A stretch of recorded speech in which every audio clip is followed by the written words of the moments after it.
How's it going, everyone? My name is Kat. I'm here to show you how to install the Playlolly drive system. First off, go ahead and start downloading your assets that you received from Playlolly store, extract them to your desktop like so, and then let's begin. Go ahead by starting to create a new folder, call it Playlolly, and then after that go into it and drag your assets into there.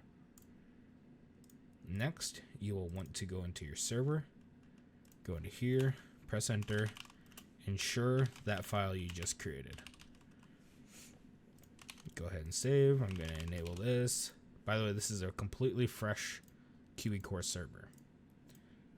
Now, once you've done with that, you're going to go ahead and in standalone, you're going to have your delete any kind of fuel script you have, legacy fuel, DNZ fuel, anything. This is completely going to handle everything fuel sided. Once you're done with that, you're going to want to go ahead and go into the core. Make sure you read all those. Go into the drive. You're going to go into the database here. Go ahead and copy that.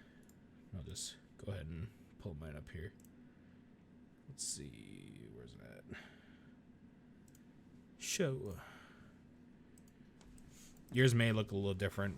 Mine's off of PHP-MyAdmin just so it's a little easier for me to handle.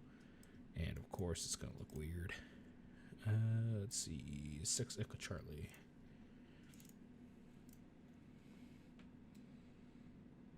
This one. You might not have so many other of those in there, but so go ahead and paste this in here. If you want to edit the prices now is the time. You could always edit them later in your structure. So once you have it all pasted in where you want it, just go ahead and click go. And then that's going to be ran into the SQL database. So the Playlolly drive system is set up. Now, in terms of getting it to actually recognize in the QB core, because right now QB core is only set up for legacy fuel. So what you're going to want to do is open up a text document or text editor, whichever. I have mine set up to Visual Studio Code. It's a lot easier. So I'm going to go ahead and just type in legacy fuel. What that's going to do is going to pull up this export. Exports legacy fuel set fuel. So pretty much all I'm going to do is I'm just going to copy this first portion of this, paste it into there, and then I'm just going to replace it all across the board. So what you're going to name it to is Playlolly-drive. And then click the replace. It's going to replace them all there. And it should look something like this. Now once you're done with that, you can go ahead and restart your server. I'll go ahead and do that here.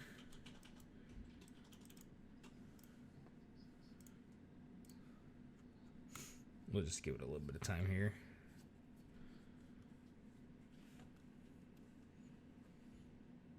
And also, if you're doing this without restarting your server beforehand, it's going to give you an error with cannot authenticate or you lack the the required entitlements. Go ahead and just shut your server down and restart it. So once you see these is up to date current versions, golden.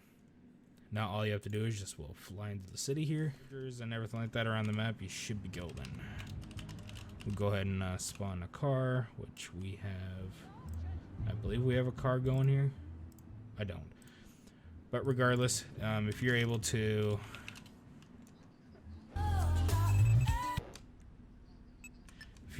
come in here and refuel your vehicle, so let's go ahead and do that here. Grab the fuel nozzle, aim at the car, full refuel, we'll use bank. If you're able to do that with any of your car, the system is properly set up and you're good to go. In terms of installing the Playlolly drive system on the ESX framework. So what you're going to want to do is you're going to want to download QB Target and Polyzone.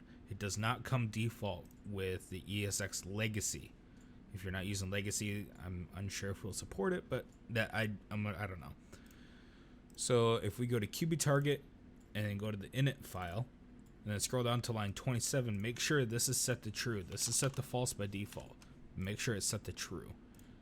And then same configuration stuff, just search up legacy fuel or any kind of fuel system in there. We'll go ahead and go to this. Like you can use Ox Fuel or Legacy Fuel. We're going to go ahead and just replace this with our Playlolly drive. Once you're done with that, just go ahead and save it. And then what that's going to do, just follow your other steps to installing it, upload your database. If you just refer to the Qt Core installation video and then refer back to this one if you guys are using ESX framework. Appreciate you guys.